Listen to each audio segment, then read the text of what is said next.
And we're on. Hello and welcome to podcast episode 136 of Rope Boxing. Well, the two Daves are here once again to bring you a preview and predictions of all the boxing coming this weekend. And there's a bloody lot of it, I can tell you that much. If you're new to the channel, please like, share and subscribe via YouTube and Spotify. Thank you, please.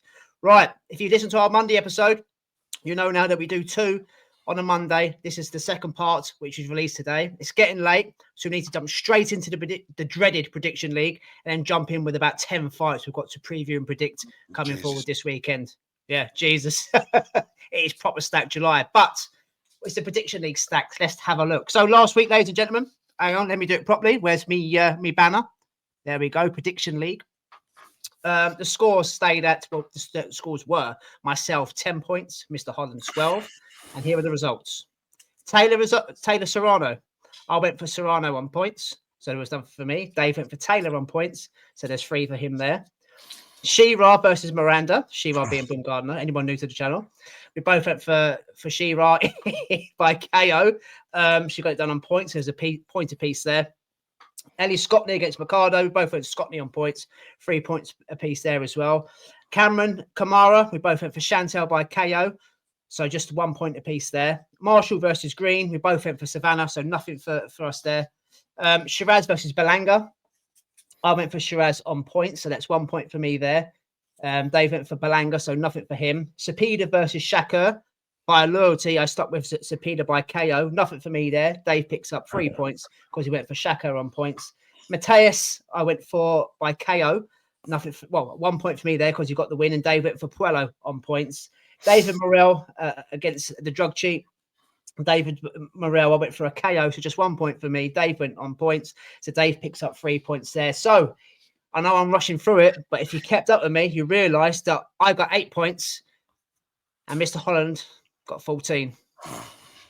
Going into next week, well, this weekend's prediction league, into this week's previews and predictions, should I say, the score stand at Dave Graham 10. David Holland 13. He's pulling away like a foreskin to a helmet. I mean, when I was racking them up, it sounded a lot closer, and then I had to double check them. He picked up 14 points. I know my stuff, Dave. You do. Well, you do. I've got to be honest. I would. Well, there were some points. There were some points you give away there. You led with your heart. Yeah, unfortunately, it won't be. It's not the first time, and it won't be the last time, mate. Definitely not. And we can obviously speak about that now, going straight into this weekend's action, ladies and gentlemen. There's only one place to start: Wembley Stadium, the undisputed heavyweight titles of the world, all 5 belts on the line. Oleksandr Usyk versus Daniel Dubois, part 2. We've done part 1. We've done it in Poland, 2023. We've gone down the rigmarole, Dave, of the low blow. Everybody's still speaking about it. We went through a phase of looking at low blows and showing that it was just a thing in terms of, because it was on the big stage, it was a world title fight. People made more of it than what it was. I stand by what I say. I don't know if you've changed your mind. Yes, I've got my Usyk hat on, which I always do, but I do tend to take it off from time to time and try and be a realist. But let's go back to that fight before we jump into what's changed. Usyk won every minute of every round. Yeah. Over in Poland, he was never losing the fight. So people that called it a robbery are just deluded. You have no idea what you're talking about. It was down to the referee's discretion whether it was a low blow or not. He deemed it as a low blow, so he gets 5 minutes. Usyk didn't take the full 5 minutes. Did he play on it? Possibly, but he didn't break any rules. Got up and still won the round.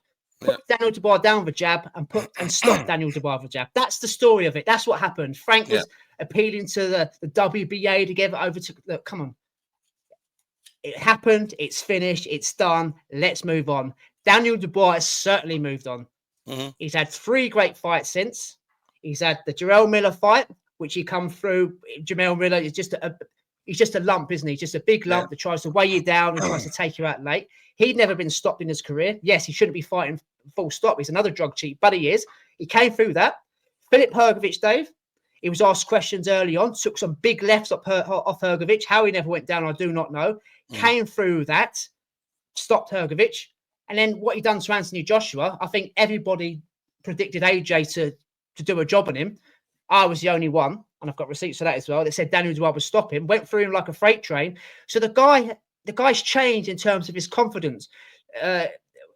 his trainer since that first fight against Dubois, it's instilled something in him where he's on a crest of a wave. His attitude's changed. He's talking more. What's his trainer, Dave? I can't remember the top of my head. Don Charles. Don Charles. Yeah, but you can't go against Don Charles is the guy. You can't go against Dubois because you're trying to get him to sack. That just the thing there. But he has changed. Is he a better fighter? Yes. Is he more confident? Yes. Is he doing things better in the gym? Looks like it. Is he on the crest of a wave, like Dave says? Yes. Is he a better boxer than when he first faced Oleksandr Usyk? That's the question I like to ask people. I don't think he is. No. I think he's doing things better. But when it comes to skill sets, IQ, craftsmanship, ring generalship, and everything else that's thrown into there, is he better? I don't think he is. And he's up against the best boxer on the planet. Yeah. So I don't really want to rush through this because I do want to talk about the fights properly. But I'm not going to make my prediction now. You probably know my prediction. But apart from Daniel being very confident, I know I've overused the phrase there a bit, Dave. I can't see Daniel Dubois doing a lot differently than the first fight. No, I'm with you. Going back to the first fight, I'm totally with you. Oleksandr Usyk, should that have been a count that he went down for any reason that the referee called that account, he wouldn't have sat down there and took the time he took. He would have got up and still won the fight. He was winning every round. He stopped him with a jab. He outworked him. He broke him down, and he stopped him with a jab. And it wasn't close. The only controversial moment, the only moment we ever talk about was the low blow. Wasn't it? I think it was under the rules of the referee tells you where the belt line is. It was under the belt line. So that they can appeal all they want. I'm proud of what Daniel Dubois done since that day. Everyone was writing him off. One knee, all this other sort of stuff. Daniel knee, one knee, and all this sort of stuff. Triple knee, wasn't it? Was it triple knee? Sorry, yeah, triple knees. Yeah, apologies. Yeah, all these things. I mean, a young man. He took dog's abuse, which was uncalled for because he gets in the ring and puts his life on the line, and we don't. And everyone's fickle. But then, you're taking your life into your hands by getting in the ring. So everyone should have respect. So it's very bad the way he was treated by people that are in the game as well. There was ex-boxers, there was pundits, all sticking it to him.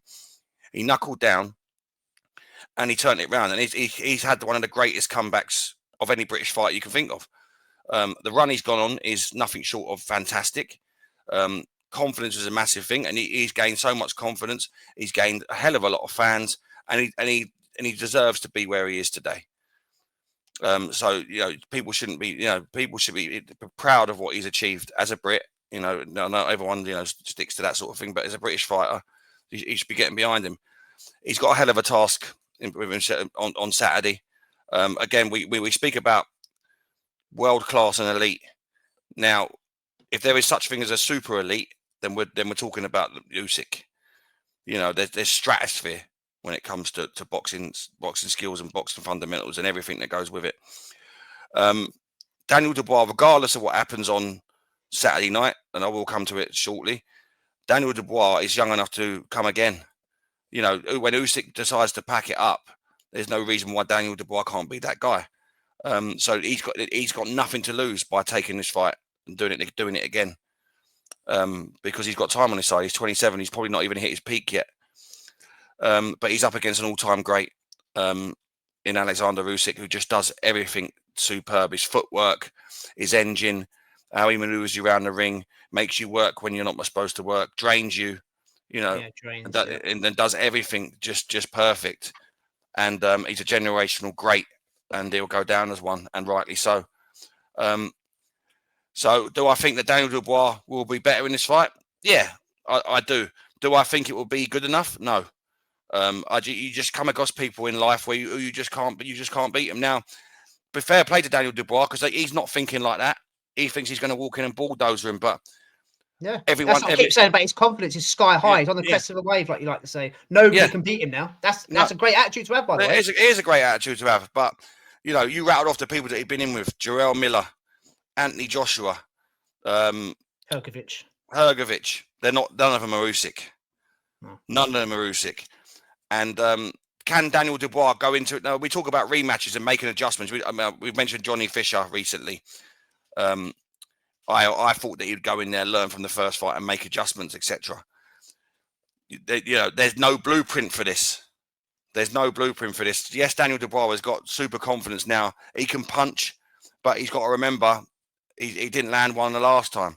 So it's all well and good having all the confidence in the world and all the power and on a crest of a wave and stuff like that. You still have to maneuver yourself to land, and no one knows how to do that.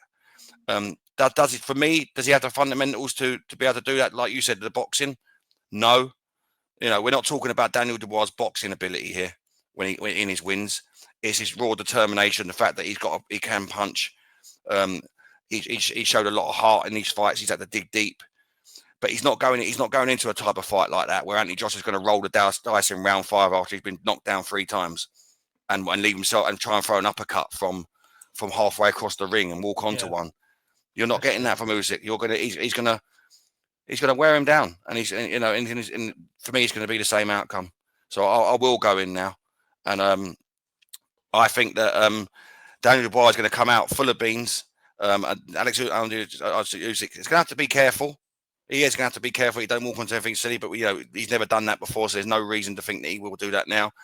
And he will make Daniel Dubois think for 3 minutes of every round, make him work for 3 minutes of every round, and for me, the outcome becomes the same. And Oleksandr Usyk will stop Daniel Dubois in round number 8. Yeah. You got to remember as well, the first fight they had, Usyk wasn't. It was more. He was still a pumped up cruiserweight, wasn't he? He's now a fully fledged heavyweight. He's bigger. He's stronger. He's bulking up. He really got rid of Tyson Fury at the back of 2 Tyson Furies that weren't wins, that weren't controversial. He does, like you just said, I don't want to go over everything you said there, but draining, that's the word you use, and that's the word I want to stick with. He drained you. Every fighter that's gone in the ring with him have got an idea. They've got a game plan of how to beat him, where to hit him, the body shots people are talking about, and all this kind of thing. It's implemented in the ring. No one's come close. What was his name? Mario Barrios was the only guy to come close, razor thin at cruiserweight, and he was an elite operator himself. But at heavyweight, no one's come close to beating him. Dubois has got a puncher's chance. And you've got to remember as well, guys, Dubois is the world champion. He was anointed when he beat Anthony Joshua. Dave, you was there that night, and he done a job on him. He really did. He did, yeah. In fact, working in front of 90,000 fans at Wembley. It's going to be the same for him now. I think it's nearly a sellout. So Usyk's got a great following in the UK as well. He's built a fan base, me and Dave included. He's 38 now, 5 times undefeated. But when you say that, you kind of say that when you see decline in a fighter, and this isn't biased from me. I can even take my Usyk hat off. There is no decline in Oleksandr Usyk as of yet. People that are saying he's slowing, people saying he's missing, they're looking for things that aren't there. Can he age over that? Of course he can. Daniel Dubois is a big heavyweight. He's a puncher. He punches like a mule. He's got one punch power. He can get in there, catch Usyk, and knock him out cold. It's heavyweight boxing, for God's sake. They're always going to be someone that's better than you. But Usyk ain't that guy. And what he's got to be careful of as well, Dave, Daniel Dubois, Usyk's got a habit of downloading for the first 4. Again, making you work when you don't need to. Usyk can shock you. He can start fast. He shut Anthony Joshua in that first fight when he started fast and put it on him. Wasn't expecting that. Usyk doesn't do this. He downs loads. Don't let him get into his rhythm. I'll set my pace. You don't know what version's coming out. And obviously he's split with his promoter. People are saying, oh, well, if he's split with Krassyuk, that's it now. There must be trouble in the camp. Must there? He ain't his fucking trainer. No. It's his promoter. Maybe Usyk and Usyk 17 promotions. Remember, this is more or less a co-pro with Queensbury. Maybe he's going out on a whim in terms of maybe he doesn't want his promoter to take the 10% or 15% he's taking. Maybe he wants all that money to put to his legacy into his pension pot when he rides off to the sunset. This could be his last fight. Maybe there's a financial reason behind it. Nobody knows. There's been no backlash. They've not fallen out. They're still friends. So I don't think that's anything to do with it. But I'm the same as you. I see it going exactly the same way. Unless Daniel Dubois starts first, catches him and takes him out, he's got no chance of beating him on points. And I think anybody that thinks Daniel Dubois can outscore Oleksandr Usyk are either hopeful like I was last week with Zelium Cepeda, or you're fucking deluded. But bias always plays a big part of me. But we are talking about a generational great, a legend. the legacy Salt, one of the best in this era, and we're lucky to watch him. And I think he does exactly the same. Dave said round 8 there. I'm going to go for one later. I'm going to go for round 9, and I think it's the same again.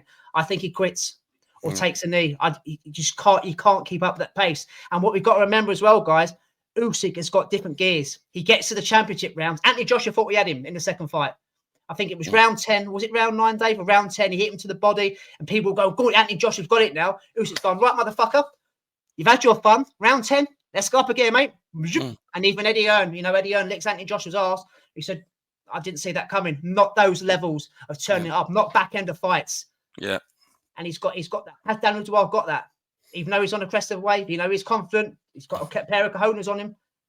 He ain't that guy. Not yet, anyway. Not when this guy's knocking about. So, yeah, no more waffle from me. No more ask licking Oleksandr Usyk. We've both gone for the stoppage. Dave's gone 8, and I've gone for round number 9. Now, I just said this was a Queensbury show. I think I don't think it's anything to do with Uncle Turks. You'll see the old Riyadh signs and all that, the Ring magazine sides, but you can tell Uncle Turkey's not funding this. Well, not a lot, because the undercard's shit. Oh, mate, all the money's gone into the main event, isn't it? I was going to say, I've looked at tickets a few times, but the undercard's not doing it for me at all. I just can't do it, mate. As much as I'd like to go and see an undisputed fight, I may never get to see it in my lifetime. I wouldn't be rushing to do the undercard. I'd be like the casuals that turn up for the main event. It's awful, mate. It's an awful card. So this won't take long on the Queens one. Lawrence Okolie versus Kevin Lerena, mate. Lawrence obviously at a new weight, a natural weight, heavyweight. He looks huge. He's hitting hard. Can we go by his opponents? Not really, but he does look comfortable. Kevin Lerena jumps up and down between cruiserweight and heavyweight. He's trying to become a fully fledged heavyweight by the looks of it now. Gave Justice Hooney problems. And don't forget, he knocked Daniel Dubois down 3 times. Possibly should have stopped him, but didn't jump on him when the time wasn't right or whatever. He let Daniel back into the fight. It's a step up at heavyweight for Lawrence Okolie, but I like the vibes from Lawrence Okolie at the moment. I think he's one of the guys I do believe when they say that he struggled to make cruiserweight. He's a natural heavyweight. So what he was doing fucking about down there, I do not know.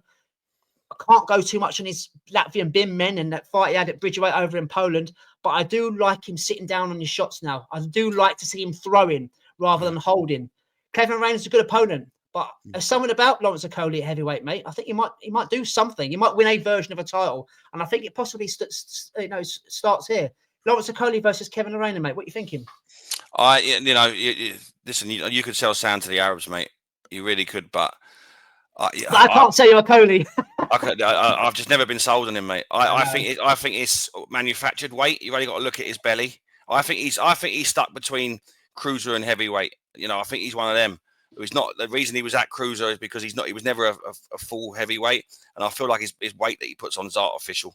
So really, if you're going to go down that route, he's a bridgerweight then, isn't he? Well, there's a big gap between that, though, isn't there? That's what they always say. There's always a massive gap between cruiser and heavyweight, which is why this bridgerweight's come about. Because it's difficult. Like, but anyway, yeah. I've never been sold on him. Kevin Lerena is a good fight. Was it Kevin Lerena not the Bridgerweight world champion at one recently as well? I think he still is, isn't he? Yeah. But anyway, yeah. So yeah, listen, I'm with you. He's had a couple of good knockouts. He does seem to be looking sitting down on his shots. Is he still with Joe Gallagher? As far as I know, he's with Joe. Yeah, he left. Wasn't with McGuigan, was he? Who was he with? You tell me and I'll tell you. Anyway, he's with Joe. I know that. Yeah, so it looks like a good fit at the moment. Like I say, he does seem to be sitting down in his shots. He's looked good in his fights. This is a step up to the opponents that he's had previously in Kevin Lerena. So this can end up being a decent enough scrap. He hasn't been whacked at heavyweight yet, so he may get his whiskers checked in this fight. But again, I've never been a fan. Nothing against him personally. I've just never been. His fighting style's never been for me. Well, obviously I'll watch this, but it's not one I would jump up and down to see. But no. I'm going to go in. I think it's going to be a decent enough fight. I think this actually might be a decent fight. To be fair, I know I'm criticising. I think Okolie's going to win, but I think it could be a stinker. I'm going to go for Okolie on points. Oh, no.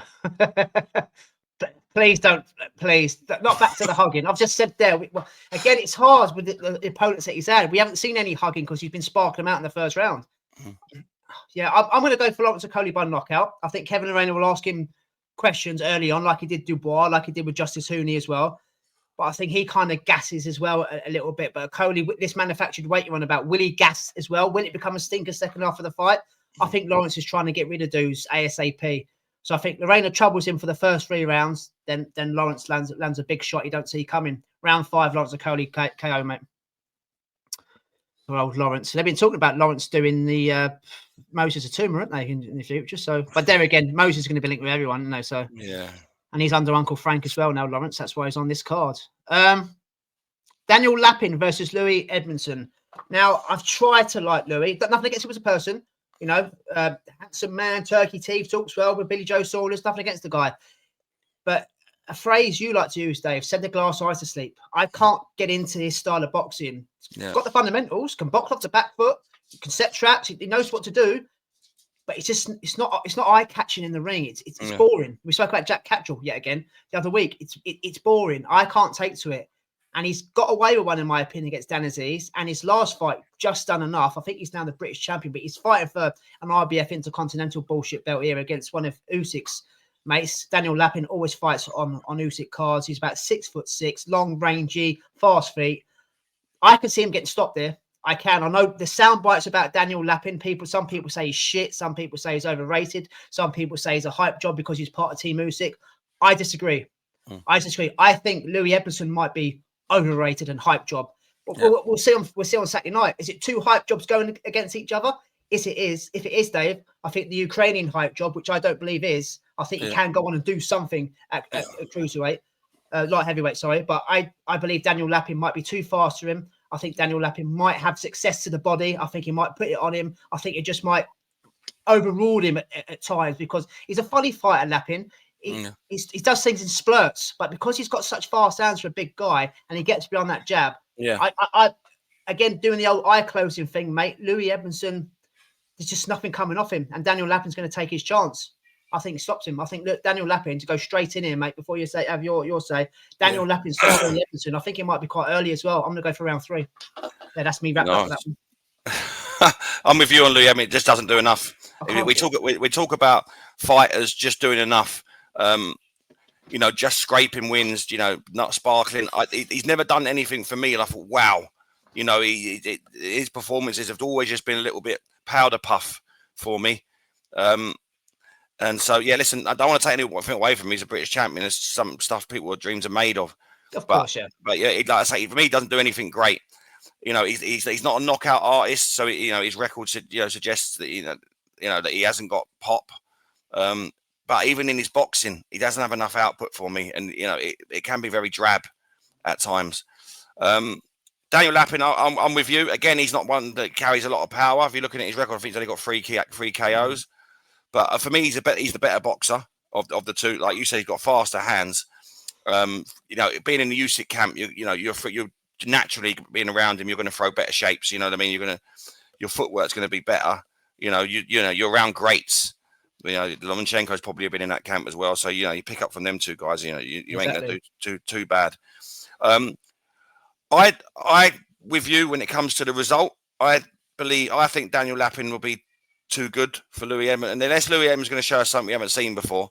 And and step up a few gears because that's what I'd love him too, Dave. I'd actually love to show us. I love him. Although that's what I said, mate, about being a hype job. Yeah, is he that good? He hasn't shown us anything yet, so I'm with you. I hope he does show us something. Yeah, like if he shows a few gears, going through a few gears, and it shows us levels we've not seen before. Possibly, I haven't seen enough of him so far to believe that's going to happen. So I think that Daniel Lapin's going to be too good for him, but I don't see a stoppage. I think Daniel Lapin's going to win on points, but be on a wide points decision. Yeah, quite convincing, I think, as well. Yeah.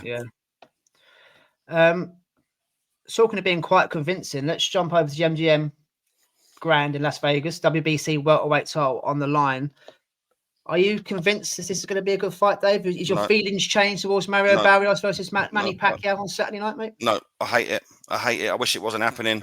I think it's awful for the sport. I don't want to see a 45-year-old man, legend as he is, in the ring now. The way that it's come about, he's fighting for a world title is a disgrace to everyone that's in the ranking system. The whole thing stinks to me, mate. And Mario Barrios isn't the best fighter in the division, but he's fresher, he's younger, he's hungry. He's in there for different reasons than Manny Pacquiao. 16 years younger. 16 years younger as well. This is what I mean. It's not right, and I've got a bad feeling about it, mate. I've got a real bad feeling about it, and like I say, at the end of it, there's gonna be blood on people's hands. Now, I'm not for 1 minute going to say that Manny Pacquiao is going to get absolutely hurt, but you can see which way I'm going with this. Yeah. But I think Mario Barrios is going to do enough here to make sure that it doesn't happen again, especially for Manny Pacquiao anyway.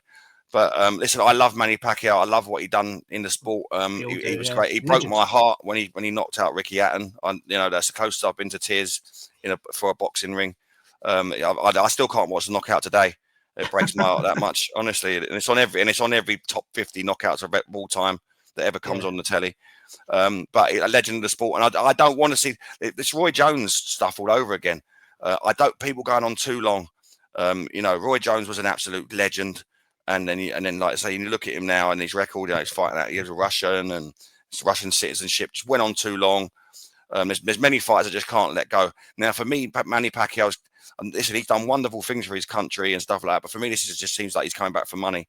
Now, I know he wants to talk about getting the record for being the oldest champion at that weight, all that sort of stuff. But for me, it just stinks of when to make pay packets to fund other things. It's not right. It's a disgrace. And I just hope he comes out of it unscathed. I really hope that for him, but I just can't see it. I think Mario Barrios is going to fucking spark him, and I think Mario Barrios. We've been critical of him on here before, saying that he's one of the weaker champions and whatnot, but he's still a champion in his own right. He's still he's a world champion, and you only got to look at Manny Pacquiao against the kickboxer and stuff like that. He could have got stopped in that. That was an exhibition. Yeah, that was a joke. Yeah. So I worry for this, mate. So I'm going to go in. I think Mario Barrios stops Manny Pacquiao in round 4. And I just hope he's okay after. I've got to laugh when people see Manny Pacquiao on the pads at 46 and running up hills and how good and fit he is for his age. And I get it. He's super fit for a 46-year-old. No one's denying that. But you've only got to look at him 5 years ago against Dennis Ugas. He was doing exactly the same thing. He was a lot fitter back then. Father Time doesn't wait for anyone. He was fitter at 40 than he is at 45 or 46. Yeah. Started fast, and then just time tell he was gassed by 4 or 5. He had nothing left. He got beat up. His eyes come out in big blotches. He couldn't see, and it was a shame. It was a shame to see him get schooled. It was a shame to see him get beat up. And I'm with you. This is going to happen again. This shouldn't be happening. But don't need to go over it because we done it on our news a couple of weeks ago. WBC are sniffing a big payday here. It's an entertainment business. They couldn't give a fuck. He's been licensed. He's been sanctioned. Queue jumping, all that kind of thing. But you've just nailed it there with the exhibition fight. Exhibition fights, you throw one, I throw one, make some nice shapes, some nice silhouettes. The crowd are happy. And he nearly got stopped. So he's going in against a guy 16 years younger than him, fresh, hungry, world champion. Yes, is he one of the weaker champions? He probably isn't now because now Boots has moved up. So you've got Brian Norman, you've got Barrios, and you've obviously got the winner of Crocker and Donovan. And no disrespect, neither of them are world class. Certainly Crocker's not. So he may be one of the stronger champions in the division now. But he ain't, for how nice a guy he is, he talks well, he's very respectful, he's fighting one of his legends and things like that. Hopefully he doesn't go easy on Manny Pacquiao. This is not what it's about. He's a world champion. If a lot of people don't know about Mario Barrios, but they will on Sunday morning if Barrios stops him. And he wants to be more well known. He wants to have highlight reel moments. And I think you're right, mate. I think it will come against Pacquiao. I'm not saying I can see a bloodbath. I can see Manny Pacquiao being hurt. I can see him getting knocked out quite bad. It's just not there anymore. If you're struggling in exhibitions, ladies and gentlemen, I'm sorry, you're going to struggle in a world title fight against a legit boxer. Yes, you can land on Barrios. He's got a strange guard where you can just punch straight through it. That's one of his downsides. But going forward, he's a typical guy with Mexican heritage. He fights on his heart's on his sleeve, but he can box. He has got skills. Yeah, I'm going to go to stop Manny Pacquiao as well. I'm going to go. What round did you say? 4? Yeah, I'll go 5 then. I'll go round 5. I'm not sure I'm going to watch it. In only reason because Bam's fighting. If Bam's fighting at the same time, I will be watching Bam. I'm not sure it's going to be a good watch, mate. He could surprise us all.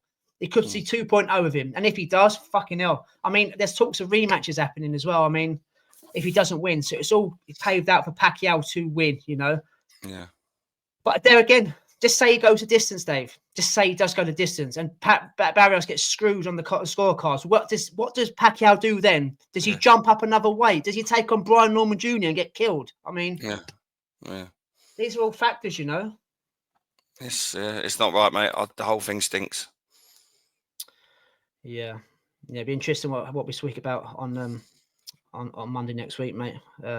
Just hope everyone goes home safe to their wives and kids. Yeah. Right. On the undercard, this is a much better card than the Queensberry card. There's better fights in there, better names in there. Sebastian Fundora versus Tim Tszyu, part 2. The first one was brilliant. Absolute bloodbath. Tim Tszyu could only fight with one eye. There was blood pissing in his eye. I mean, we've seen some fights stop recently that only had a minor scratch compared to what Tim Tszyu had. Went the distance. I know Fundora's dashed one of his belts in the bin to give Tim Tszyu the fight. I'm sure this is for the WBC, mate. But I have said in the past that Fundora, even though he's been beat, I said Fundora is a bit of a puzzle, and I stand by that. He's been caught down the pipe against Brian Mendoza a couple of years ago, and Tim Tszyu has been absolutely annihilated by Murtazaliev. Yeah. Kind of like the Galalia fire thing. Obviously, I'm not saying Murtazaliev's on drugs, but it's a defeat he might not come back with. Come back from, should I say. He's had one fight since against Joey Spencer, but Joey Spencer ain't Murtazaliev.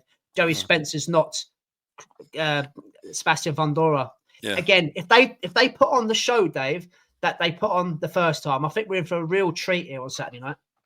Yeah. And like I say, I'm intrigued with this one. This one's a close fight.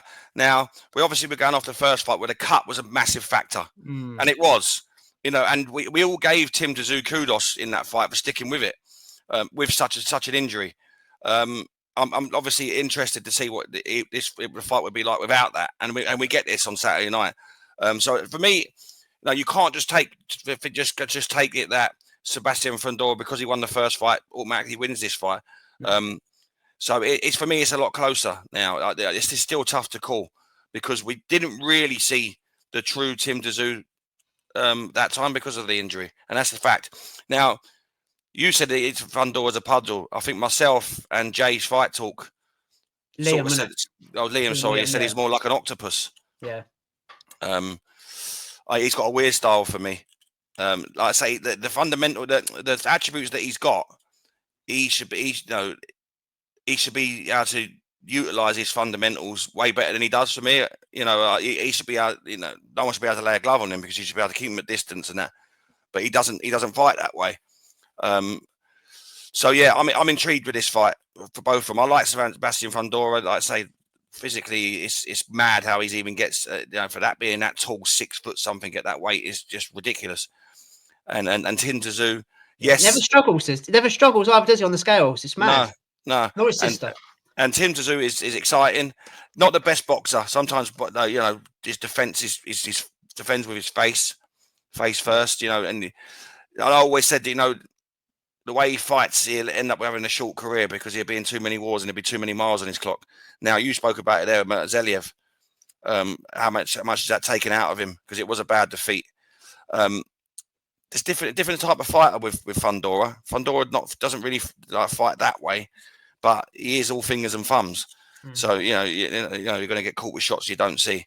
I expect this to be a closer fight than the first one because again, I don't care what anyone says. That injury was that bad that it played a factor, and even with that, Tim Tszyu fought very well, and and still had moments and stuff like that. So he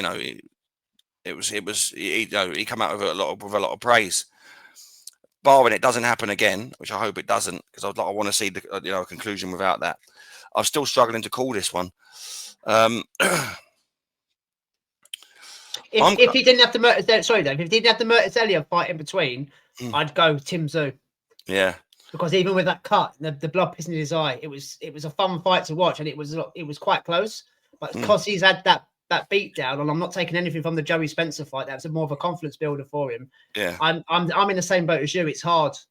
Yeah. I'm gonna go for Tim Tszyu on points.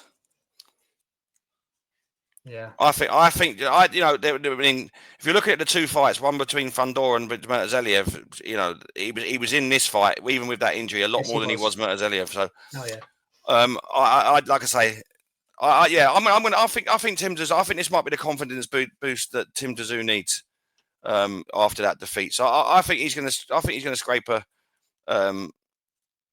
points win here.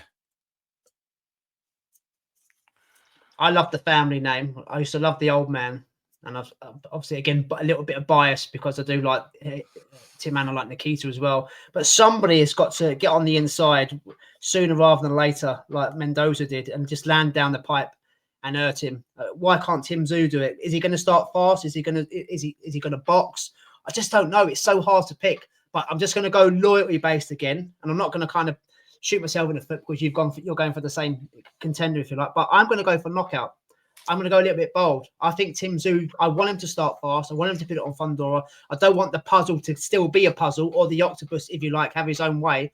I kind of have got a dog in the fight, and I just want him. I just want to see that confidence come back and become the new. I think it's a great fight. I do. It's probably one of the best fights on this card. But I'm going to go Tim Tszyu, and I'm going to go an early knockout again. I'm going to go round 4. Tim Tszyu to knock him out in round 4. I think it's getting past that jab. I know he said he doesn't use the fundamentals well, but if he doesn't, like you're saying, and you are right, he can get on the inside. He can land, use the uppercut. I mean, he's wide open. His chin's up in the air at times, So he'll have more success against Fundora than he ever would have done against Murtazaliev. That just went terribly, terribly wrong that night, didn't it? Yeah, really, it did. Really he boxed the wrong fight. Murtazaliev was fantastic that night, but like I say, he's in this fight for me for Fundora. It's more of a, he's got more of a chance in this fight, and it was shown in the first fight. So yeah, I think he's going to do it. Yeah. Good luck to Tim Tszyu, mate. Last one on this card before we move over to Texas. Isaac Cruz, another one of me and Dave like a bit of Isaac Cruz, the old pit bull, bit of a fun fighter, rugged Mexicans, always entertaining. He's fighting against Angel Fierro for the second time. Now, I don't know why, Dave. I remember it being a decent fight. I remember Fierro being better than what most people thought. Asked Cruz a few questions, but I'm not sure it warrants a rematch. I'm mistaken. I haven't gone back and watched the fight. Why are we running this one back again? Is it because they're both Mexican and they put eyes on, bums on seats? I don't know. Do you know anything? I don't know. No. Listen, you know what you're always going to get with Isaac Cruz.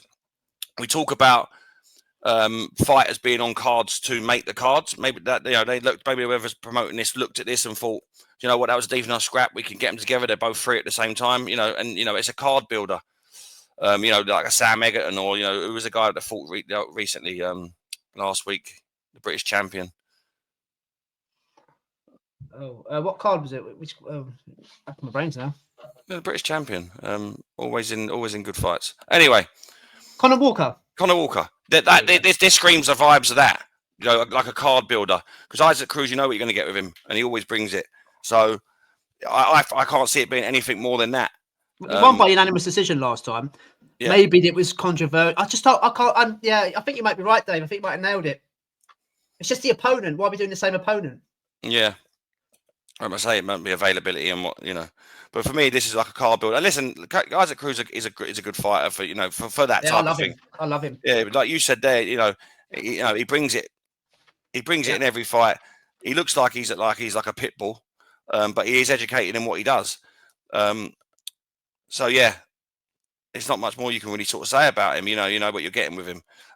Sorry to interrupt. I would have loved, going about opponents, I would have loved him to see him roll it back with Figueroa. No, not Figueroa, so Venezuela. Yeah. Remember when he lost to Venezuela? The guy you kind of loved his boxing style. He went on to lose against Antoine Russell, didn't he?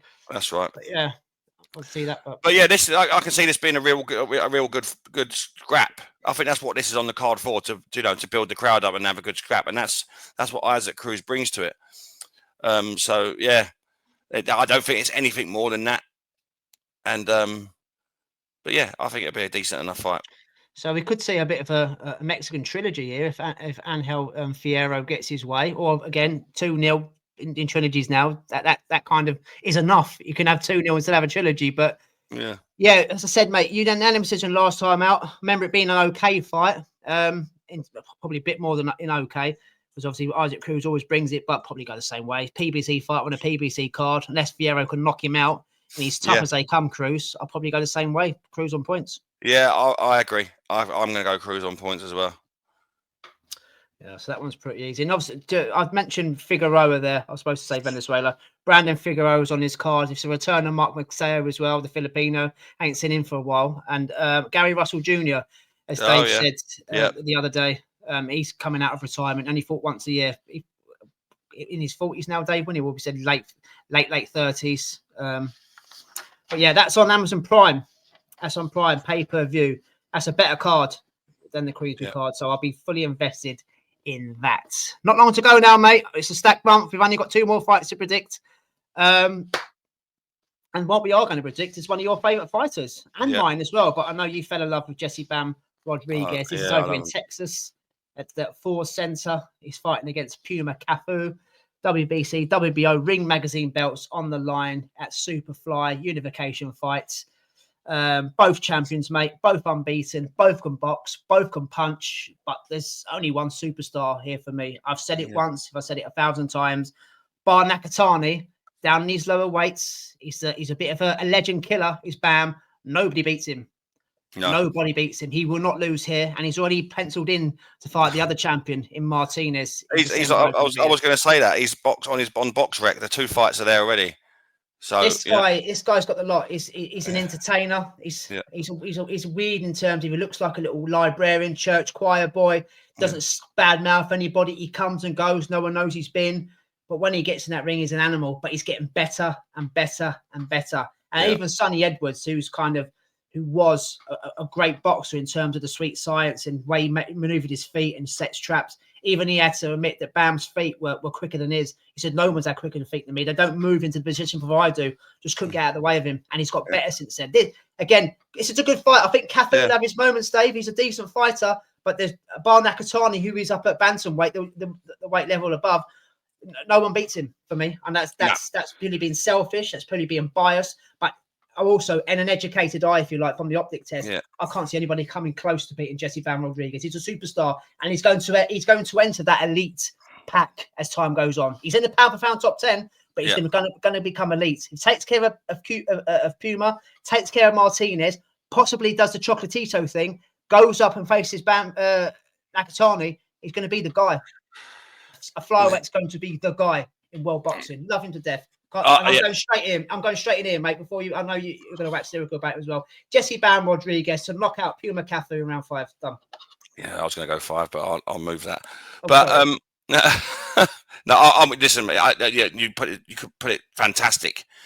It's my favourite fighter at the moment. You know, I absolutely love everything he does. You know, I like the way he conducts himself. You know, in and out of the ring. But when he gets in there, he's a spiteful little fucker. But you see, like his boxing, he goes through the gears. He can punch. He works to the body. His footwork. He's got a lot. He's got the absolute lot. He's an absolute superstar. And like I'm with you, Puma Cafu, I do think will have elements of success. He's not just going to roll over, but there's levels to this. And we've said the word elite a lot in this episode, in these last 2 episodes. And Jesse Bam Rodriguez, yes, he's only 25 years old. Scary, isn't it? Yeah, exactly. But like you say, he's always in the pound for pound, and he will remain there for a very, very long time. He's a special fighter. He's exciting. He's just got a lot. I get excited when I know he's fighting. Not many fighters do that for me. I want to see him. I want to watch him. And he's just amazing. And he's my favourite fighter at the moment. And I'm with you. For me, I think he's gonna download first couple of rounds. Have a little look at Cafu, see what he's got. I think listen, Cafu's a champion in his own right, but there's champions and there's champions, and he's up against the champion for me. And I think he's gonna download. I was gonna go 5, but I think he stops Cafu in round 4 with a body shot, cripples him. Yeah, he loves the body shot, doesn't he? Remember the one he done to Estrada? Yeah. A living legend in Estrada, wrong for Sai. Kudros, he's the legend killer, and he's not just killing legends, he's killing legit champions and contenders and prospects as well. And I said there, if the Manny Pacquiao fight clashes with this one, I should be watching Bam Rodriguez, because I know what I'm getting.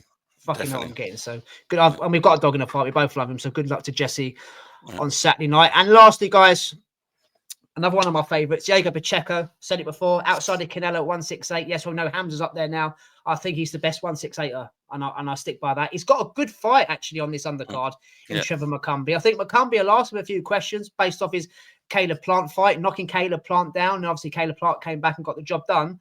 Only 24 still. Still learning on the job, getting better and better and better. Yeah. But I stick to what I say. When he does struggle at times, you piss him off. And he comes at you. He throws combinations and big hooks, nasty, spiteful straight rights. He looks to kill you. Yeah. And Trevor McCumbee will ask him questions. I think Trevor McCumbee will piss him off. I think Trevor McCumbee will have success, Dave. And it's not going well for Trevor McCumbee. I wouldn't say this is a dangerous keep busy for Pacheco. It's kind of part of that round robin, if you like, if you just add in, a kind of an opponent to it. But I do think McCumbee will have a lot of success. But I do think it will end badly for him. Pacheco is a nasty, spiteful bastard, and that's why I think he's one of the best, if not the best, outside of Canelo. So yeah, Pacheco McCumbee, man, decent fight for this undercard for what it's worth, But like I say, we're going to find out whether Trevor McCumbee had the night of his life against Caleb Plant, and even though it was a defeat, he come out of it a winner, really, because he's got more opportunities. And listen, he did shock Caleb Plant, and he did have his moments. He gassed. He did fall away towards the end of the fight, and he did, experience and everything told, and sort of he'd run out of sort of energy in that, because this Caleb Plant was just walking forward with his hands down in the end and walking through him. So I think he'll probably be good for a couple of rounds. I think this is where we'll find out whether it was a lottery for him that night, because as I say, he was an unknown at that point. But he's a lot to like about him. He looks like one of these sort of hillbillies. He's got long hair, the moustache, and all that sort of stuff. Yeah. And so he's a character. But based on what we see from Caleb Plant recently, is there decline? Possibly. Did Trevor McCumbee, catch him at, so we talk of catching like he beat him, but had a great night, regardless of the result. Did he catch Caleb Plant on the way down? We're going to find this out against Diego Pacheco, who is definitely one of the names in the division, if not the name. Like you said, Hamza Rad's in there. Belanga's just been bashed. And Billy is, for me, but Billy's right up there as well. I think it's a toss up between him and Billy and Diego Pacheco. Yeah. I like boxing wise, I would lean towards Pacheco. I think Pacheco's probably a better boxer. He's getting better, isn't he? He's getting better. That Stephen Nelson fight last time out, he couldn't get rid of Nelson, but he boxed beautifully. Nelson had a really rock solid chin, didn't he? Part of Terence Crawford's team. But he's getting better all the time. For me, and Billy's, is a more explosive fighter. And hopefully at some point in time, them two will collide. But he's definitely up there. He's definitely the future of the division. If I'm going to go in, I think that Diego Pacheco is going to take out Trevor McCumbee in round 5. I think that he's going to be good for a couple of rounds. He definitely fell away in the later part of the fight. I think that obviously Diego Pacheco is younger, fresher. He's obviously seen what happened in the Plant fight, so he's going to be well prepared for that. And I just think he's going to just show levels, mate. And I think he's going to take him out in style. And for me, round 5, mate. Has early success, McCumbee. Ask him a few questions. Tends to will out-punch himself. Runs out of ideas, gasses a little bit, pisses Pacheco off, and he ends it. Round 8.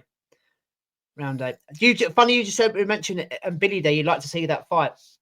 As I was doing my notes earlier, after seeing Hamza Shiraz at the weekend, Diego Pacheco as well. Eddie and Frank's 5 versus 5 that's supposed to be made. What about it? Shiraz Pacheco.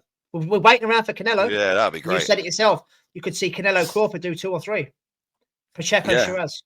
Oh yeah, mate, it'd be fantastic. Fantastic. Wowzers. Yeah, that'd be a great fight. Great fight. And why not Hamza Shiraz? Why wouldn't he? You know what I mean? You talk about Canelo being the England killer. You can start looking at fucking Shiraz being the American. The American Slayer. Yeah, you're right. American Slayer. Yeah, imagine that. Yeah, great fight. But yeah, mate, fucking hell, some fights we've got this weekend, didn't I? I know you're yawning there. You must be absolutely shagged. I've been up since 5:30 this morning. I was late, wasn't I? So I haven't even had dinner. I've not had a shower. Nothing.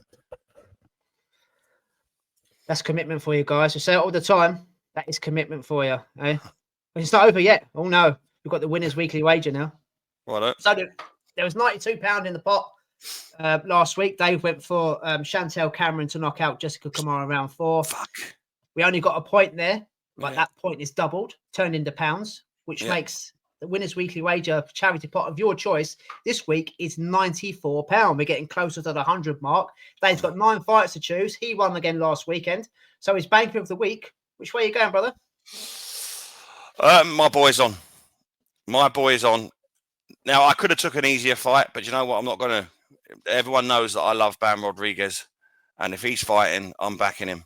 And if, I'd put my house on him. So. I dare you. Yeah. But so I'm going to back Bam Rodriguez to stop Cafu and do it in emphatic style and earn us max points. I don't think we've got max points so far in the winners' weekly wager, have we? I think you have a couple of times. I'm sorry, I thought we've got 6 points.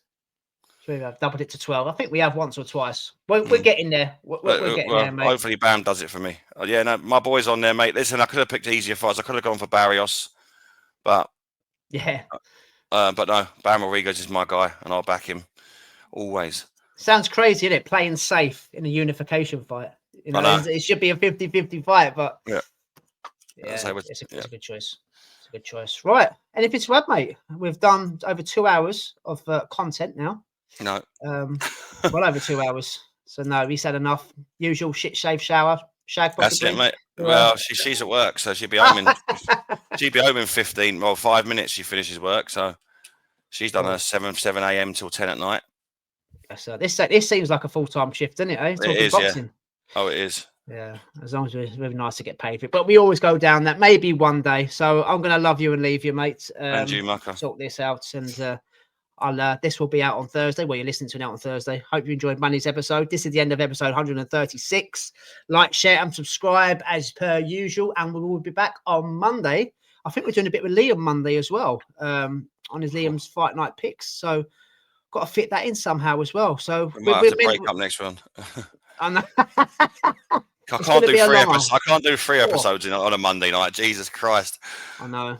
We're going to have to work something out. We'll work that one out. Yeah. Anyway, guys, enjoy the boxing at the weekend. Stay safe and have a great weekend. I've said that backwards, but never mind. David Boy, enjoy your sleep, mate. And I'll speak to you in a week. Take care, brother. See you later, mate. Ta-ra.